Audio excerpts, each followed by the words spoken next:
Terus kemudian diharapkan orang tua juga akhirnya mau secara sukarela memahami perilaku remaja itu seperti apa.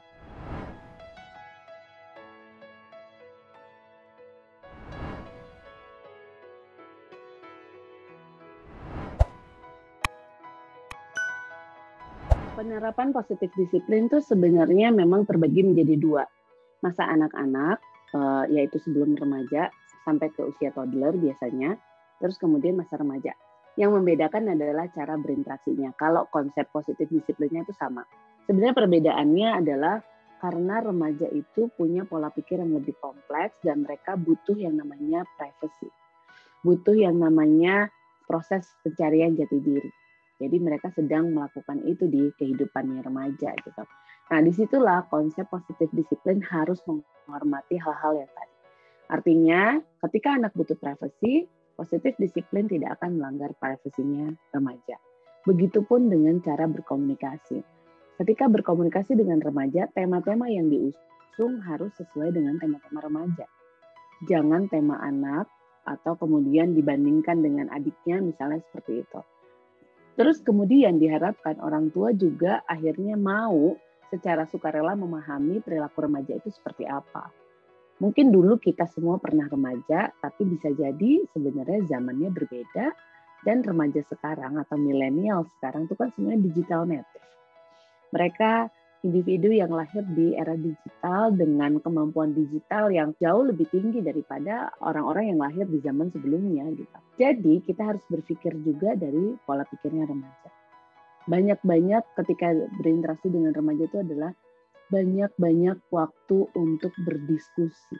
Diskusi ya, bukan menceramahi. Karena asking parents pun tidak menceramahi.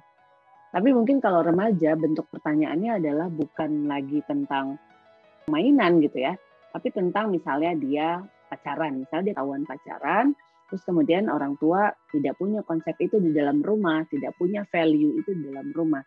Akhirnya yang perlu didiskusikan dengan remaja adalah, oke, bisa kamu jelaskan kenapa akhirnya kamu memutuskan untuk berpacaran? Jangan diawali dengan, kan udah tahu gak boleh pacaran, kok masih pacaran aja sih? Itu telling parents. Tapi kalau asking parents, kita bertanya dulu dari sisi anaknya. Kalau anaknya tidak mau menjelaskan, balik ke awal, connection dulu. Jadi ini tuh sifatnya orang tua harus fleksibel melihat. Kalau anak kita blocking, gak mau ngomong apapun, kita harus balik dulu ke koneksi. Jangan buru-buru menyelesaikan problemnya. Problem ini tidak akan selesai kalau nggak ada koneksi. Fondasinya dulu nih yang dibenerin. Nah, kalau orang tua sudah paham banget tentang connection tadi, orang tua tidak akan melewati fase di mana anaknya itu sangat sulit diatur. Berbeda pendapat iya, tapi berbeda pendapat bukan berarti dia melawan orang tua, bukan berarti dia sulit diatur. Berbeda pendapat itu adalah celah untuk melakukan diskusi. Bukan akhirnya menjadi sebuah friksi atau konflik yang berkepanjangan. Itu poinnya sih.